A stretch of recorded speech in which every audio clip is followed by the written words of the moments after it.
Rachel Ford adjusted the hem of her simple navy dress as she stepped into the glass-walled boardroom of Hayes Industries. The sleek downtown skyscraper hummed with quiet power, an environment where polished shoes clicked and confident voices filled the air. Rachel's heart pounded beneath her calm exterior. Though she worked as a mid-level manager here, she felt the weight of every eye silently questioning her presence among the executives and investors gathered today. At the head of the polished mahogany table sat Richard Hayes, the company's CEO. His silver-streaked hair and immaculately tailored suit made him look every bit the commanding figure he was. But there was a sharpness behind his steely blue eyes, one that Rachel had come to dread. Richard was known for his arrogance and his habit of putting down anyone he deemed beneath him, like her. Rachel took a seat, clutching the folder of her proposal, a strategy to target an emerging niche market the company had so far ignored. She could feel the cold glare from Richard before he even spoke. When it finally came, his words cut like a knife through the polite hum of the room. "Rachel, isn't it?" he said, voice dripping with disdain.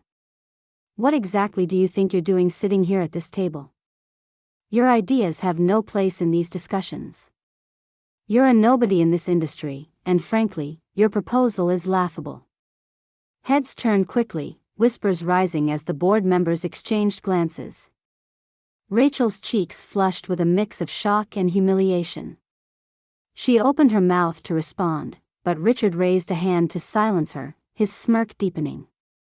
The air tightened, and in that moment, Rachel felt the full force of the invisible barrier the CEO had thrown up between them. Yet beneath the sting, a quiet ember of resolve sparked inside her. The boardroom was suddenly colder for Rachel, the weight of Richard Hayes's words settling unforgivingly onto her shoulders. The meeting had settled into tense silence, punctuated only by the ceaseless ticking of the ornate wall clock. Rachel sat rigid, fingers pressed tightly against the folder in her lap as she fought to steady her racing heartbeat. The room had transformed from a place for discussion into a tribunal over her worth. Richard Hayes leaned back in his leather chair, eyes glinting with a condescending smirk that seemed to drain all color from the air around him. "I think we've established the main point here," he said loudly, addressing the entire room. "Rachel Ford does not belong in discussions that determine corporate strategy. Let's focus on real leadership, shall we?" A few of the executives exchanged uneasy looks, some lowering their gazes, others curling their lips in small, patronizing smiles. The murmurs among the investors swelled quietly in the background, an undercurrent of whispered amusement and surprise at Richard's blunt dismissal of one of his own managers. Rachel's mind spun, but her voice remained steady when she finally spoke, determined not to be silenced by the CEO's arrogance. "Mr. Hayes, if I may, the market segment I'm proposing isn't just a niche, it's a rapidly growing one with considerable untapped potential. I have market data to support this, and I believe it aligns perfectly with our company goals." Richard raised an eyebrow, clearly amused. "Oh, I'm sure your enthusiasm is charming. But enthusiasm doesn't pay dividends, Ms. Ford. Experience does. And I find your enthusiasm misplaced in this boardroom." He motioned impatiently to the assistant by the door. "Please remind her that if she interrupts again, security will escort her out." Rachel felt the prickle of humiliation burn beneath her skin. The message was clear: she was not only unwelcome here, she was a threat to the tight control Richard wielded. Some of the executives chuckled quietly, while others shifted uncomfortably, unsure of their allegiance or perhaps fearing the ripples of dissent. "What I'm saying," Rachel pressed on despite the mounting pressure, "is that ignoring this segment could cost us a significant share of future profits. This is a chance to innovate and stay ahead." But Richard's laughter cut through her words. "Innovate? Or chase fantasies? You're out of your depth," he said flatly. Then, turning toward the board, he added, "I suggest we move on before this turns into a farce." Rachel felt a suffocating sense of isolation. The eyes that once seemed curious were now critical, as if her courage was a mistake the company wanted to correct swiftly. She glanced briefly at the other managers, Some avoided her eyes while others looked away, unwilling to confront the tension Richard was orchestrating. It was as if the room itself was conspiring to expel her. When the meeting finally adjourned, Rachel rose slowly.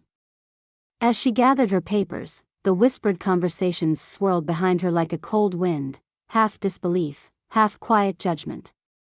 At the door, one of the security guards gave her a brief, polite nod, but his presence was a reminder of Richard's command. Outside the building, the crisp autumn air brushed past her face, a stark contrast to the smothering atmosphere inside. She took a deep breath, trying to let the cold clear her head, but the humiliation lingered heavily. For a moment, she considered retreating. Maybe it was best not to stir the waters any further. But as she walked away, the sting in her chest burned brighter, fortified by a stubborn flicker of determination. She was not a nobody, not to herself. The doubts hadn't disappeared, but Rachel knew that letting them whisper louder would only make her disappear beneath the judgments of others.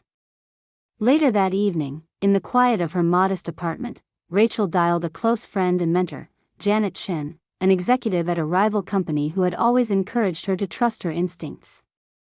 "Janet," Rachel said when her friend answered, voice steady though her hands trembled slightly, "I need some advice. Today was worse than I expected. Richard Hayes made it clear I don't belong at the table."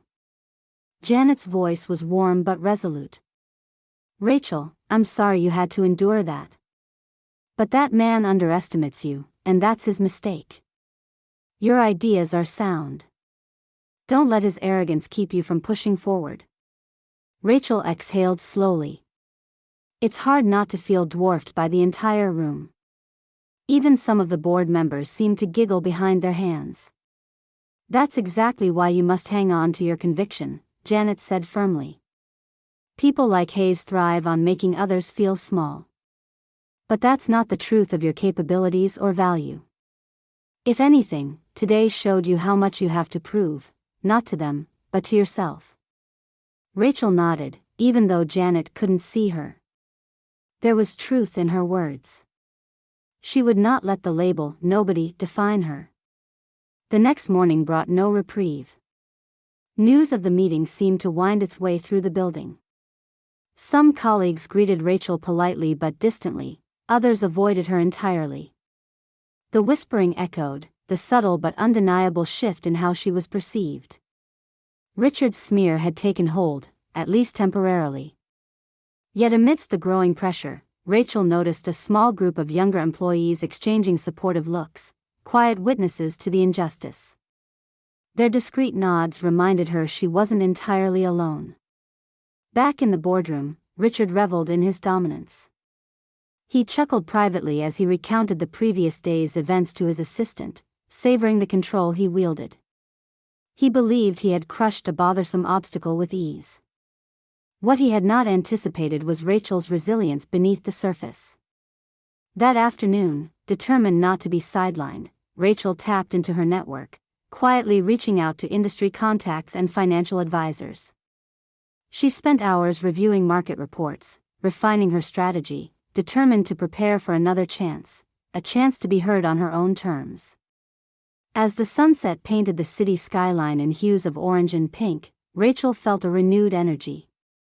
Her mind raced with possibilities she'd barely dared consider before. The dismissive words of the CEO had lit a spark, not extinguished it. But the growing tension within the company, the prickling awareness of all eyes watching her every move, made her wonder what Richard's next step would be. Would he accept defeat if she proved him wrong?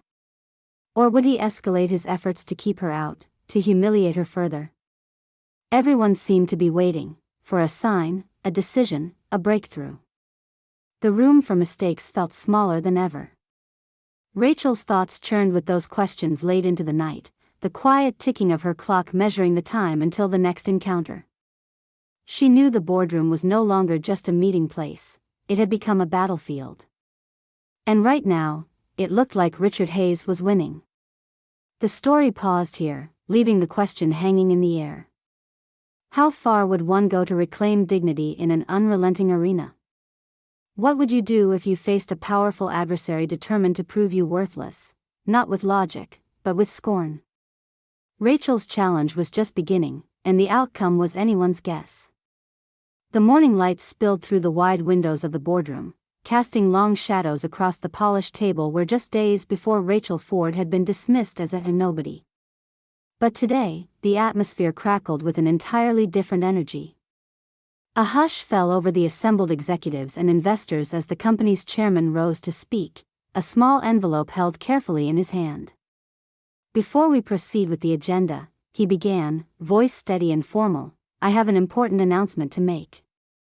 We have welcomed a new major investor to Hayes Industries. He paused, letting the moment stretch, then looked directly at Rachel. The new investor is none other than Ms. Rachel Ford. The gasps that rippled through the room were audible.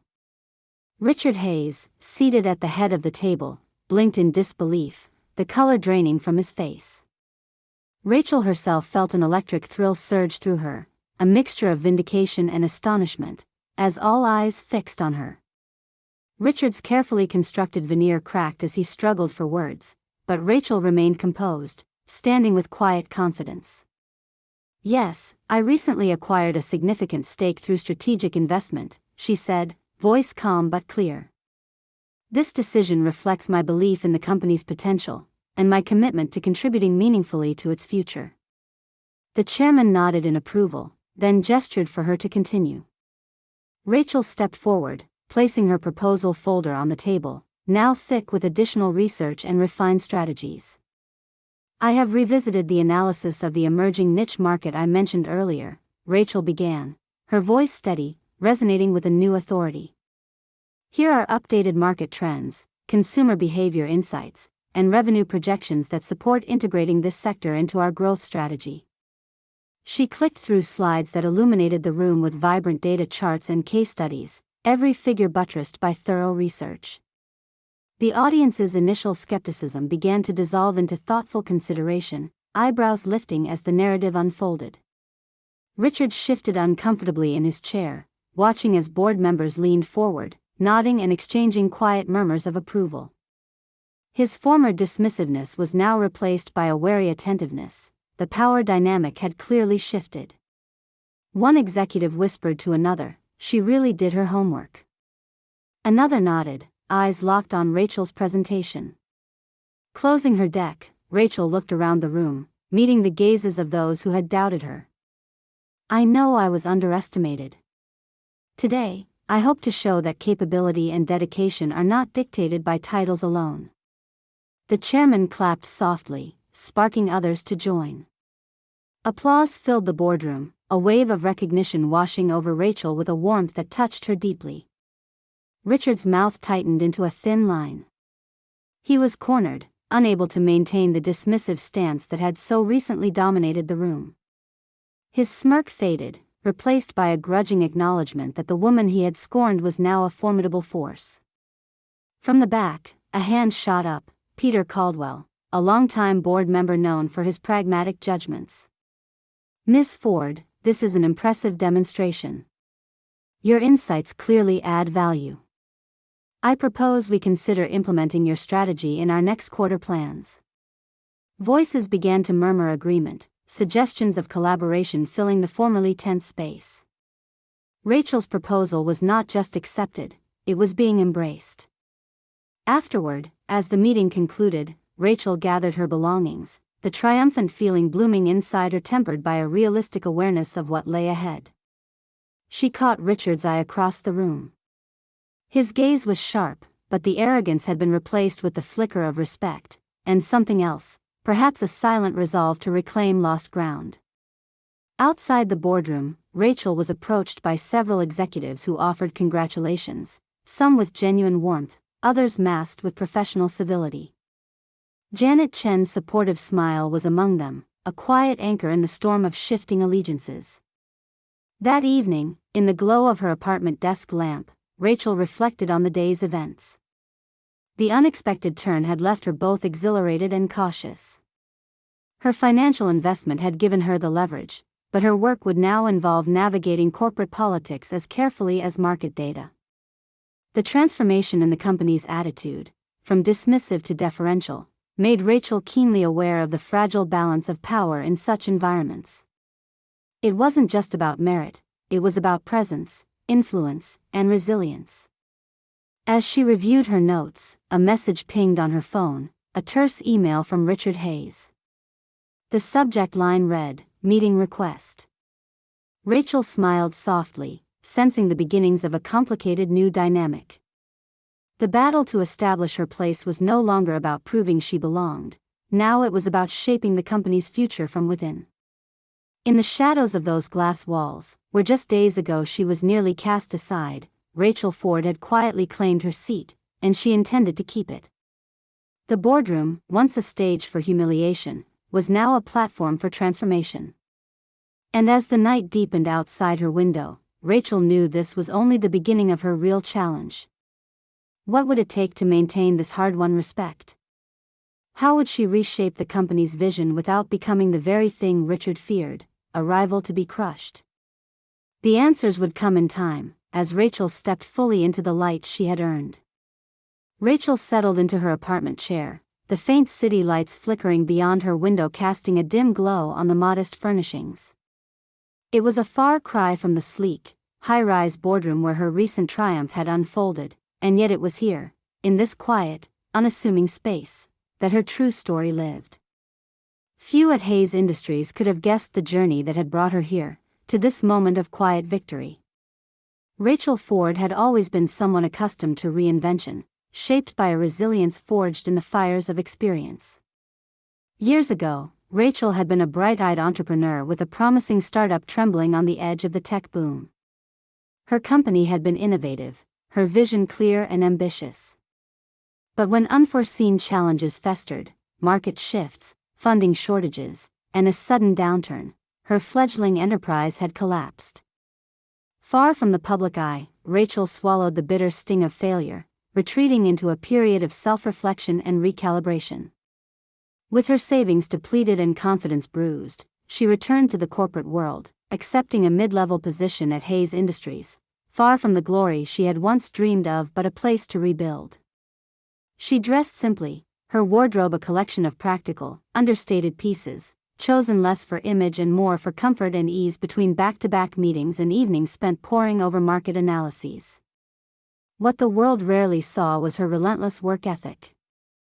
Late nights filled with study, networking, and strategic planning, a hidden life devoted to becoming more than what her current role suggested.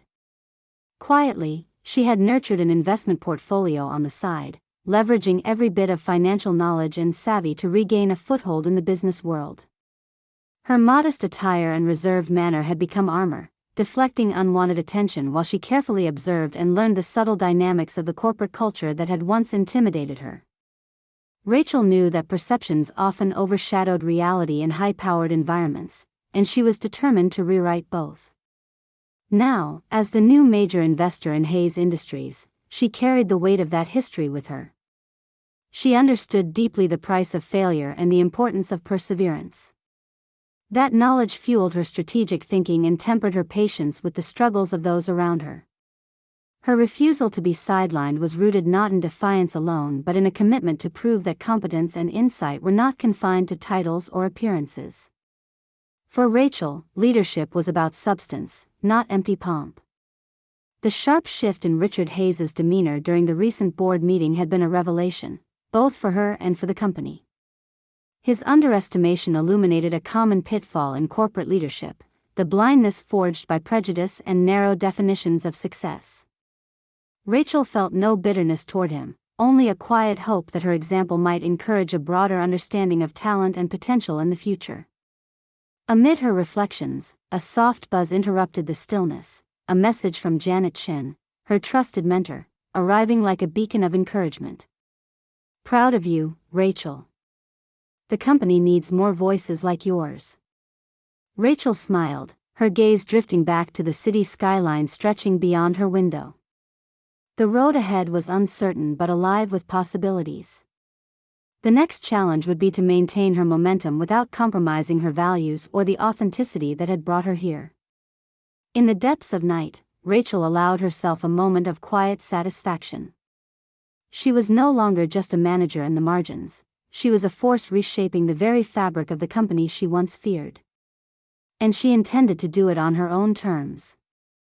The shift from underdog to influential stakeholder was more than a personal victory. It was a subtle overhaul of assumptions and expectations, a testament to what could happen when determination met opportunity.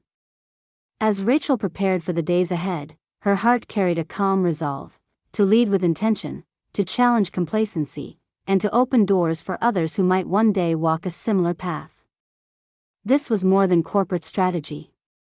It was a quiet revolution born of experience, courage, and an unyielding belief in the potential of those who refuse to be defined by others' limits.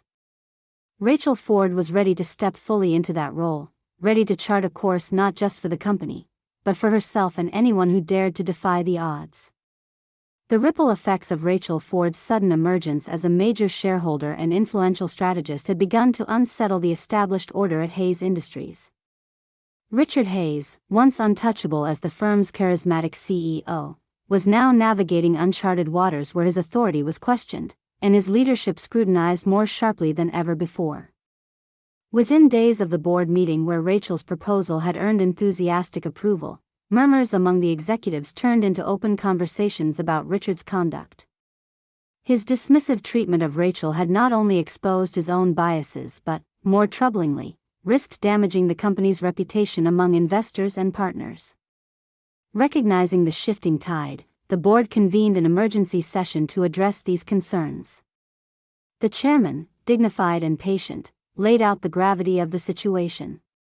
"We cannot afford divisions within our leadership team. Mr. Hayes, the board expects accountability and a collaborative approach going forward."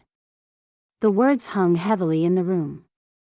Richard, once a commanding presence who controlled the flow of discussions, now sat quieter than usual.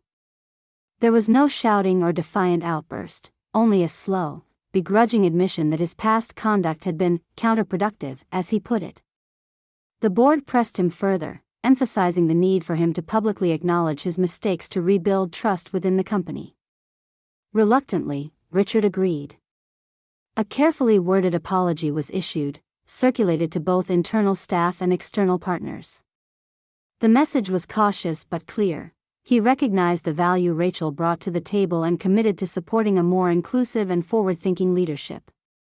Though the apology rang hollow to some, it was enough to slow the erosion of confidence and stabilize the company's direction. Meanwhile, Rachel's reputation flourished. Colleagues who had once shunned her now sought her insights, and her strategic vision sparked a wave of innovative projects that translated into measurable growth for Hayes Industries.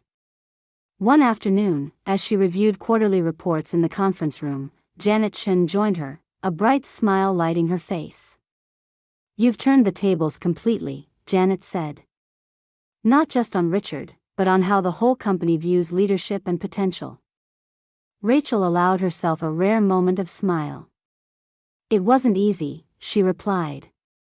"But it's not just about one victory. It's about creating space for others who've been overlooked." Her words resonated beyond the boardroom. Many employees began to feel inspired, recognizing that persistence and knowledge could transcend preconceived barriers. Rachel took that responsibility seriously, mentoring emerging talent and advocating for diversity in decision-making. Richard's role gradually shifted. No longer the towering figure whose word was law, he found himself collaborating more, listening more, sometimes reluctantly, but transforming nonetheless.